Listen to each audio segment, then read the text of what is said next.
దానికి సంబంధించి 2022 అక్టోబర్లో టైమ్స్ ఆఫ్ ఇండియా ఒక కథనాన్ని రాసింది. టైమ్స్ ఆఫ్ ఇండియా కథనం కూడా ఇప్పుడు అదే గూగుల్లో వారు అంటున్నారు కదా, ఇట్లా టిక్కును అది కూడా వస్తుంది. రెండోది, సింగపూర్ ప్రభుత్వానికి 2021లో మా ప్రభుత్వం లేఖ రాసింది దీనికి సంబంధించినటువంటి వ్యవహారం మీద.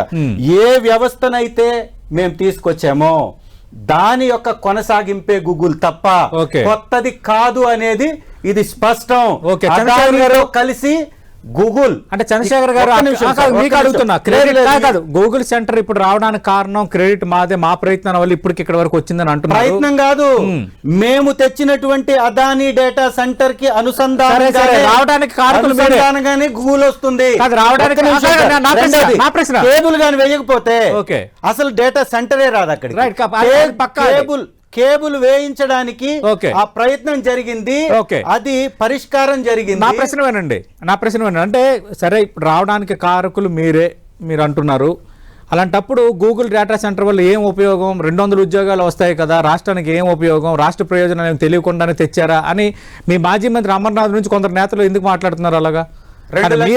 మీరే తెచ్చారన్నప్పుడు అది రాష్ట్రానికి ఉపయోగపడేదే కదా.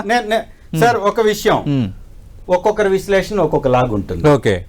ఈ రోజు అదానీ డేటా సెంటర్ విషయంలో మేము తీసుకున్నటువంటి చొరవ, వాళ్ళకి పెట్టిన నిబంధన 25,000 ఉద్యోగాలు ఇచ్చే విధంగా మేము నిబంధన పెట్టి ఇచ్చాం. ఇవాళ 700 మెగావాట్లు వాళ్ళు ఎక్స్ట్రా తెస్తున్నారు. 300 మేము తెచ్చాం, 700 గూగుల్ కలిపి 1000 మెగావాట్లది అక్కడ పెడుతున్నారు ప్రాజెక్ట్.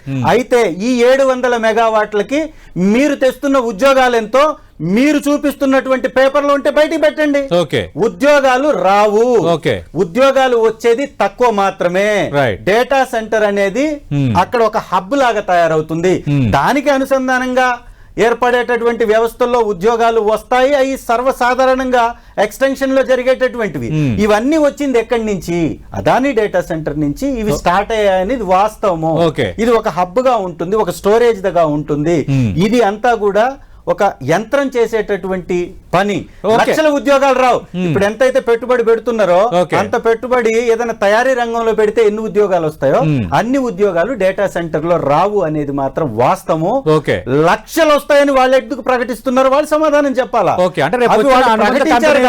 రంగాలు వాటి చుట్టూరు వస్తాయి. ఇప్పుడు ఇక్కడ హైదరాబాద్ లో ఐటీ వచ్చినప్పుడు కూడా ఏం జరుగుతుంది అనుకున్నారు, ఆ తర్వాత లక్షలాది ఉద్యోగాలు వచ్చాయి కదా. ఇవాళ అదేగా ఐటీ రంగం అభివృద్ధి చెంది రేపు పరిస్థితి రాదని మనం ఇప్పటికిప్పుడు ఎందుకు రాదని అనట్లేదు. వీళ్ళు చెప్తుంది తప్పుడుది అని చెప్తున్నాం.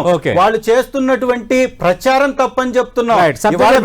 రావడానికి కారణమైనటువంటి అదానీని వదిలేసి